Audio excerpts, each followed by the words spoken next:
नमस्कार। मैं सावित्री चंदेल स्वागत करती हूँ आप सभी का।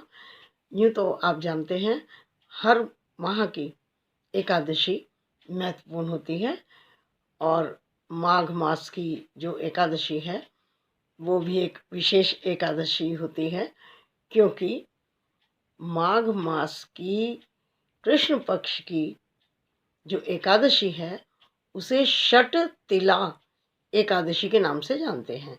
जैसा कि नाम से ही स्पष्ट होता है कि षट तिला यानी तिल का जिसमें बहुत अधिक महत्व है वो है षट तिला एकादशी। इस वर्ष वो 7 फरवरी 2021 को है। इस दिन प्रातःकाल स्नान करके सभी लोग इसका व्रत करते हैं और इस व्रत की बहुत महिमा है, वो आप सभी जानते हैं कि एकादशी का व्रत बहुत ही पुण्य फलदायी होता है। इसमें मैं एक आपको कथा शेयर करती हूँ कि प्राचीन काल में एक बुढ़िया थी। वो बहुत अधिक श्रद्धालु थी, धार्मिक थी, पूजा पाठ करती थी, हवन करती थी, सब कुछ करती थी, लेकिन वो कभी भी अन्न का दान नहीं करती थी। एक बार विष्णु जी स्वयं भिक्षुक बन के उसके दरवाजे पहुंच गए और भिक्षाम देहि कह के भिक्षा मांगी। बुढ़िया माता को तो कुछ देने की आदत नहीं थी। उसने एक मिट्टी का ढेला उठा करके दे दिया। विष्णु भगवान उसको लेकर चले गए। अब दिन बीतते गए।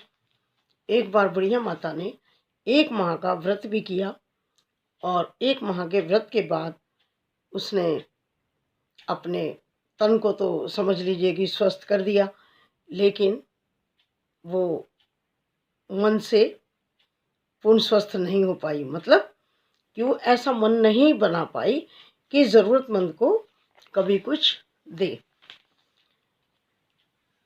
तो थोड़ा समय के बाद स्वर्गवास हो जाता है और विष्णु लोग पहुँचती हैं और वहाँ पर उसको एक खाली कुटिया, कुछ नहीं उसके अंदर, खाली कुटिया और एक आम का पेड़ लगा हुआ था। वहाँ पर वो कुटिया मिलती है रहने के लिए।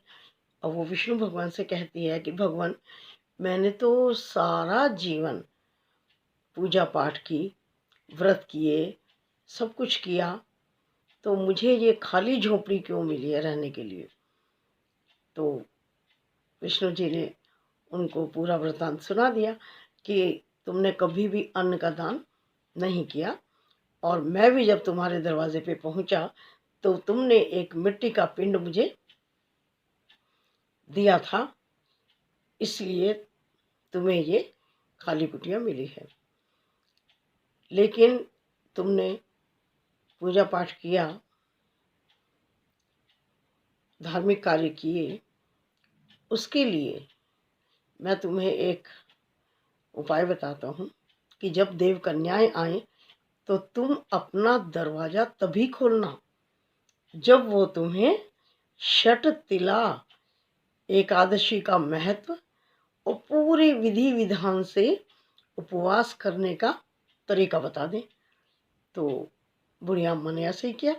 देवकन्याएं आई तो उन्होंने उनसे सारी कथा, कहानी और तरीका, विधि विधान सब पूछ लिया और फिर उसने उस व्रत को किया। षट तिला एकादशी को जो माघ मास की आती है वो किया और उसके पुण्य प्रताप से उसने फिर अन्न का दान भी किया, सब कुछ किया।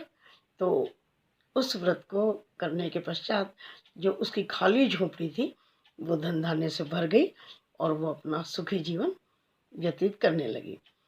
तो इस व्रत को करने से धन धान्य की वृद्धि होती है और जीवन सुखी होता है। तो इस दिन विष्णु भगवान जी की पूजा की जाती है और तिल का विशेष महत्व है और असहाय लोगों की मदद करना इस दिन बहुत अधिक पुण्य फलदायी होता है। वैसे तो असहाय की, ज़रूरतमंद की मदद हमेशा ही करनी चाहिए, लेकिन इस अवसर पर करेंगे तो थोड़ी सी और पुण्य फलदायी हो जाएगी। तो इस दिन व्रत करें विष्णु भगवान की पूजा करें। और आप सभी को इस पर्व की मुबारकबाद देती हूँ और आशा करती हूँ कि विष्णु भगवान हम सभी को अपना आशीर्वाद देंगे और ये छठ तिला एकादशी हम सभी के लिए सुख समृद्धि देने वाली होगी। नमस्कार। यदि आपको मेरे इस चैनल के कार्य पसंद आए, मेरी कथाएं पसंद आए, मेरी कविताएं पसंद आए, साईं बाबा जी के कथाएं पसंद आए, हनुमान जी के विषय में जो बातें करती हूँ वो पसंद आए, या जो सामान्य चर्चाएं मैं कभी कभी करती हूँ वो पसंद आए, साईं कीर्तन पसंद आए, जो भी आपके पसंद की चीज़ हो, आपको कुछ अच्छा लगता हो तो कृपया इस चैनल को सब्सक्राइब, लाइक और शेयर कीजिएगा। धन्यवाद। नमस्कार।